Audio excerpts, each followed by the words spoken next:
50 বছর পূর্তি সুবর্ণ জয়ন্তী অনুষ্ঠানে হঠাৎ করে গানের স্টেজে এত দোয়া কিসের? তো দেখো বন্ধুরা, আজকে আমাদের হাজী রাশিদ আলী উচ্চ বিদ্যালয়ে 50 বছর পূর্তি সুবর্ণ জয়ন্তী অনুষ্ঠান হচ্ছে এবং আমি এই বিদ্যালয়ে দীর্ঘ 1 বছর পরে গিয়েছিলাম, কারণ আমরা এসএসসি 2024 ব্যাচ। আজকে আমাদের ছাত্রছাত্রীদের মিলন মেলা। আর এখানে দেখো বন্ধুরা, আমাদের রাশিদ আলী উচ্চ বিদ্যালয়কে কত সুন্দর করে সাজানো হয়েছে, একবারে নতুনের মতো। আর তোমরা জানলে অবাক হবে, কেননা আমাদের এই হাজী রাশিদ আলী উচ্চ বিদ্যালয়ে প্রত্যেক 10 বছর পর পর সুবর্ণ জয়ন্তী অনুষ্ঠান হয়ে থাকে। আর এইদিকে দেখো বন্ধুরা, সুবর্ণ জয়ন্তী অনুষ্ঠানটা শুরু হয়ে গেছে। এখানে প্রধান অতিথি এবং বিশেষ অতিথিদের আগমন জানানো হচ্ছে। আজকের এই সুবর্ণ জয়ন্তী অনুষ্ঠানটা যারা বাস্তবায়ন করেছেন তাদেরকে সম্বর্ধনা দেওয়া হচ্ছে। দুপুর পর্যন্ত এখানে সবার পরিচিতি এবং সবার জন্য কৃতজ্ঞতা জানানো হয়েছিল। আর এইদিকে দেখো বন্ধুরা, এখানে খাবারের জন্য সবাই লাইন ধরে আছে। আর প্রথমে বিশৃঙ্খলা শুরু হয়ে গেছিল এখানে সবাই লাইন ভেঙে একে অপরের আগে যেতে চেয়েছিল। যাই হোক, এখানে দীর্ঘ 1 ঘন্টা পর লাইনটি ঠিক হলো। তো দীর্ঘ যুদ্ধ করার পর আমরা খাবার দাবার এবং ম্যাগাজিন পেয়ে গেলাম। আর এইদিকে দেখো বন্ধুরা, লাইনে অনেক মানুষ এখনো দাঁড়িয়ে আছে, তারা এখনো খাবার পায়নি, তার টিকিট নিয়ে হাতে বসে আছে। তো এখানে আমরা খাবার পেতে পেতে 3টা হয়ে গেছিল, আর আমার অনেক বেশি খিদা লেগেছিল, সেই জন্য আমরা খাবার পাওয়ার সাথে সাথে ছাদের উপরে চলে গেলাম খাবার খাওয়ার জন্য।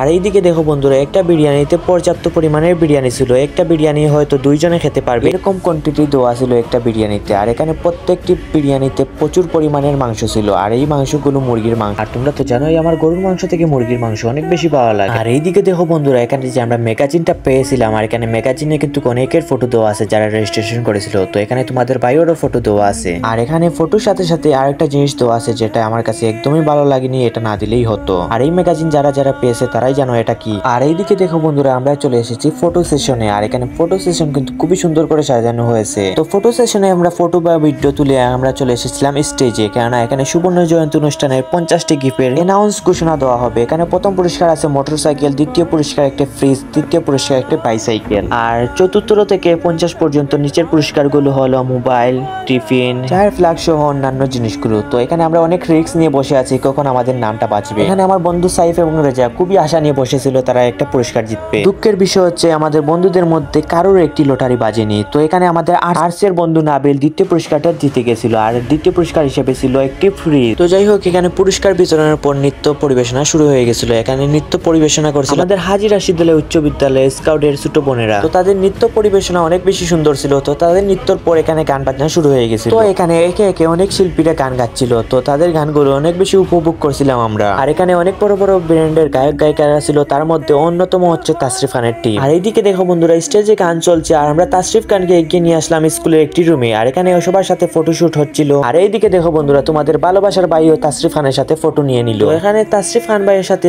প্রত্যেকেই সেলফি তোলার জন্য অনেক বেশি আগ্রহী ছিল, কেননা এখানে ভাই প্রথমবার এসেছে। আর এখন এইদিকে দেখো বন্ধুরা, আমরা এত সময় ভাইয়ের সাথে সেলফি তুলছিলাম, এখন ভাইও আমাদের সাথে সেলফি তুলছেন। তো এখানে সেলফি তোলার পর ভাই কিন্তু একটু বিশ্রাম নিয়ে নিচ্ছিলেন, কেননা 5 মিনিট পর তিনি স্টেজে উঠবেন। আর এখানে তোমরা তো জানোই, ভাই যখন স্টেজে উঠবা তখনই অটোমেটিকলি স্টেজ গরম হয়ে যাবে। তো এখানে তাসরিফ খান ভাই কিন্তু স্টেজে ওঠার সাথে সাথে কিন্তু স্টেজ গরম হয়ে গেছিল এবং উড়াধুরা গান শুরু করে দিয়েছিলেন ভাই। আর এখানে ভাই যেগুলো গান গেয়েছেন তার মধ্যে সব থেকে সেরা লেগেছে আমাদের রাজা রাজ্যের সবাই। এটা অনেক বেশি আন্দোলনী গান। যদি ভালোবাসিস আমারে তুই তোরে কিনা দিব, যদি ভালোবাসিস আমারে তুই। আর যাই হোক বন্ধু, আজকের জন্য এতটুকু পর্যন্ত। আমাদের এই সুবর্ণ জয়ন্তী অনুষ্ঠানটি কেমন লেগেছে তারা অবশ্যই কমেন্ট করে বলবেন। আর যারা এই সুবর্ণ জয়ন্তী অনুষ্ঠানটা সরাসরি উপভোগ করছো তারা অবশ্যই কমেন্ট করে বলবা যে আজকের অনুষ্ঠানটি কেমন হয়েছিল, আর আজকে আমার ভিডিওতে কতটুকু ফুটিয়ে তুলতে পেরে। আর শুনো বন্ধুরা, আমার এই ইউটিউব চ্যানেলটি ডেড হয়ে গেছে। তো তোমরা যদি এই ভিডিওটা দেখে থাকো একটু লাইক শেয়ার করে দিও, যাতে আমার এই চ্যানেলটি একটু গ্রো করতে পারি। তো যাই হোক, দেখা হবে নেক্সট কোনো ভিডিওতে, নেক্সট কোনো ব্লগে। তো ততক্ষণ পর্যন্ত ভালো থাকুন, সুস্থ থাকুন।